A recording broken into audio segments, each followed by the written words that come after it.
Welcome to Lesson 4 of How to Understand Quranic Grammar series. This is Part 2 for our lesson about the number of the Arabic noun. In Part 1, we've seen that the Arabic noun can be singular, dual, or plural. Singular is also the base form of the noun.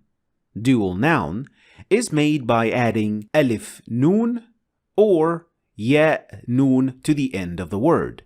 The masculine plural nouns are made by adding waw noon or ya noon to the end of the noun, and the feminine plural nouns are made by adding alif ta to the end of the word. And there is a third type of irregular forms of plural nouns which we call broken plurals. Make sure to check out the previous lesson to maximize the benefit of this lesson. And in today's lesson, we'll understand why knowing the number of the noun is important to understand the Quran, and what are the concepts that are related and affected by knowing the number of the noun. So let's get started.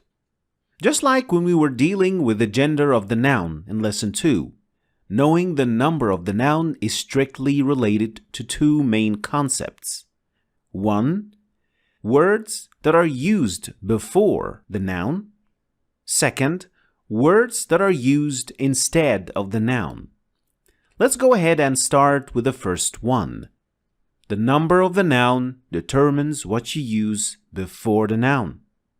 As we know, we call this type of words demonstrative pronouns, or words like those and these, which we also learned in Lesson 2, and we also studied their meaning in the very first lesson of how to understand 50% of the Quranic vocabulary. So let's have a look at the demonstrative pronouns, which will go with different numbers of nouns. When it comes to the singular noun, you'll have to differentiate between masculine and feminine nouns. And based on that, you will either use هذا or هذه before the nouns. And this was extensively discussed in Lesson 2 along with several examples. So make sure to check it out if you haven't done that already. And as for the dual forms, using demonstrative pronouns with the dual nouns is extremely rare in the Holy Quran, and it was used once or twice in the entire book. That's why I will not be focusing on this category. However, when it comes to the plural nouns, they are extremely common, and there are plenty of them in the Quran. So knowing them is imperative to be able to find your way in the Quran. The demonstrative pronouns for plural is هؤلاء, which means these, and ula'ika, with the meaning of those. And both of them are used with both feminine and masculine nouns. So there is no difference whatsoever when you use them with any type of plural nouns. Like in these examples. فَدَعَا رَبَّهُ أَنَّ هَؤُلَاءِ قَوْمٌ مُجْرِمُونَ. Here we see the word مُجْرِمُون, which is a masculine plural noun. And when we want to refer to this noun, we use the word هَؤُلَاء with the meaning of these are. Another example. لو كان هؤلاء آلهة ما وردوها. Here we see that the word آلهة ends with ta marbuta.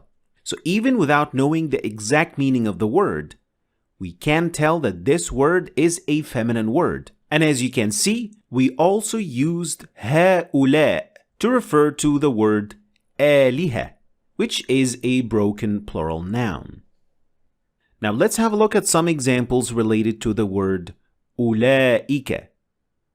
وَالَّذِينَ كَفَرُوا وَكَذَّبُوا بِآيَاتِنَا أُولَئِكَ أَصْحَابُ الْجَحِيمِ.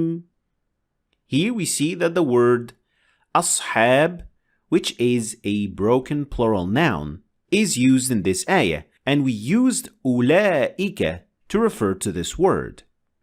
One last example. أولئك هم المؤمنون حقا.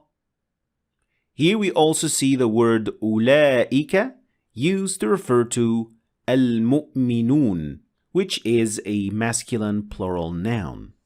It is also important to know that the broken plurals, which are always considered to be feminine nouns, can also get the feminine demonstrative pronouns هذه and تلك instead of أولئك and هؤلاء. But they are less commonly used in the Quran, and we see them used in these examples.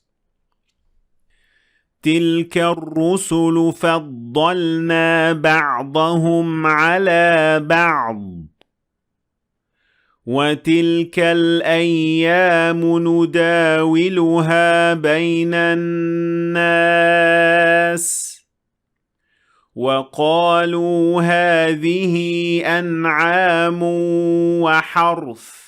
Here we see in all of these examples broken plural nouns, and we see the words tilka and هذه to refer to these nouns. Next, the number of the noun also plays a very vital role in determining which words to use instead, or in other words, which pronouns to use when you want to refer to them. Singular pronouns were extensively discussed in Lesson 2, and the pronouns of dual forms were used only one single time in the Quran, so learning its rules will not be of much help to you, but I will go deeper into it in my MSA Arabic series. Plural pronouns, however, have been mentioned thousands and thousands of times in the Quran, and understanding the Quran heavily depends on understanding how they are used and incorporated into other words. Let's start with the first pronoun, which is نحن, which means we, and we see it used in this example. قالوا أضغاث أحلام وما نحن بتأويل الأحلام بعالمين. The word نحن can also refer to singular nouns and is only used to show and emphasize greatness. And this is quite common in the Quran when Allah speaks of Himself, like in this example. إِنَّا نَحْنُ نَزَّلْنَا الذِّكْرَ وَإِنَّا لَهُ لَحَافِظُونَ. And if you want to refer to a noun with the meaning of our or us in English, you will have to add the suffix nun alif to the end of the word, turning a word like kitab, which means a book, into kitabuna, which would then mean our book. And we see it used in the Quran in these examples. لَقَالُوا إِنَّمَا سُكِّرَتْ أَبْصَارُنَا بَلْ نَحْنُ قَوْمٌ مَسْحُورُونَ. Here we see that the suffix nun alif was attached to the end of the word abasar to turn its meaning into our eyes. And later in the ayah we see another reference using the pronoun nahnu because it is still talking about the same group. Next is the pronoun antum, which means you for plural, and we see it used in these examples. وَاللَّهُ يَعْلَمُ وَأَنْتُمْ لَا تَعْلَمُونَ. In this example, we see that Allah is addressing humanity, so it only makes sense that the pronoun used to address a large number of people is in this case antum, which means you for plural. And if you want to use the meaning of your, as in English, you will use the suffix kaf mim, which will be added to the end of the word, which means that it will be turning a word like kitab into kitabukum, and it would then mean your book. And we see it used in the Quran in these examples. Inna Allah Rabbi wa Rabbukum fa'buduh. Here we see the suffix kum attached to the end of the word Rabb to mean your Lord. Next is the pronoun hum, which means they, which is one of the more commonly used pronouns in the Quran, like in these examples. وَمَن يَكْفُرْ بِهِ فَأُولَئِكَ هُمُ الْخَاسِرُونَ. In this ayah, we see the word al-khasirun, which is a masculine plural noun. And this is why the plural pronoun hum was used in this context. Interestingly, you can add the same word as a suffix to the end of other words to give the meaning of their or them. So you would then be turning a word like kitab into kitabuhum, which would then mean their book. And we see it used in the Quran in these examples. ula'ika ala hudam min rabbihim wa ula'ika humul muflihun.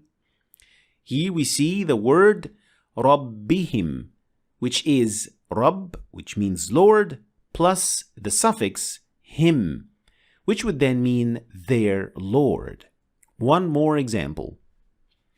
وَلَوْ آمَنَ أَهْلُ الْكِتَابِ لَكَانَ خَيْرًا لَهُمْ مِنْهُمُ الْمُؤْمِنُونَ وَأَكْثَرُهُمُ الْفَاسِقُونَ.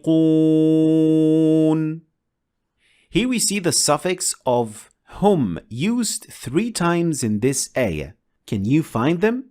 Let me know in the comments below. Finally, there is also a unique pronoun in Arabic, which is hunna, which means they, and it is exclusively used with feminine plural nouns, like in these examples. قال يا قوم هؤلاء بناتي هن أطهر لكم.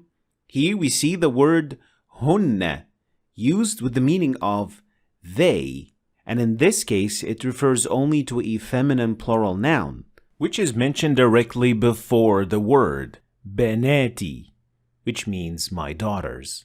And that's why we used hunna instead of hum in this position. One more example. هو الذي أنزل عليك الكتاب منه آيات محكمات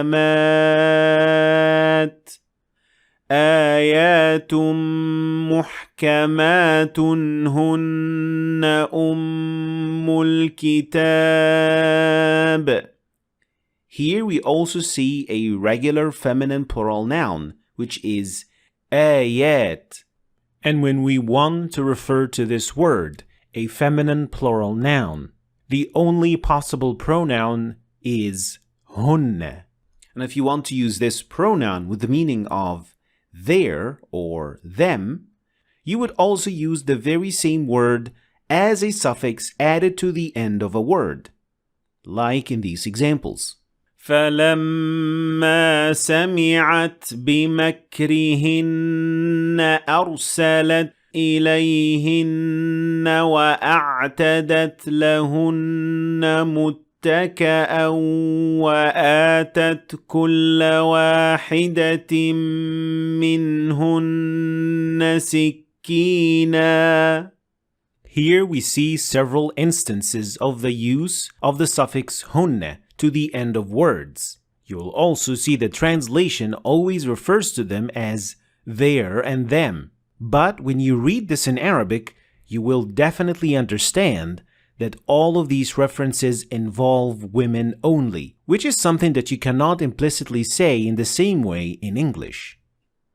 So, in a nutshell, knowing the number of the noun will help you determine which demonstrative pronoun you should use before the plural nouns. You can use هؤلاء and ula'ika before every plural noun, regardless of its gender. But sometimes with broken plurals, you can use هذه or تلك. And we also learned how to recognize the pronouns referring to plural nouns, which are نحن, أنتم, هم, and هن. And each of these pronouns has a suffix that could be added to the end of words to add more references relating to these nouns. And before you go, don't forget to check out the description for the homework of this week.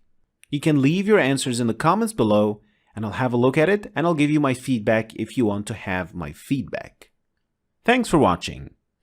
I hope you've learned something new today. If you did, please like and share the video for other people to learn from it.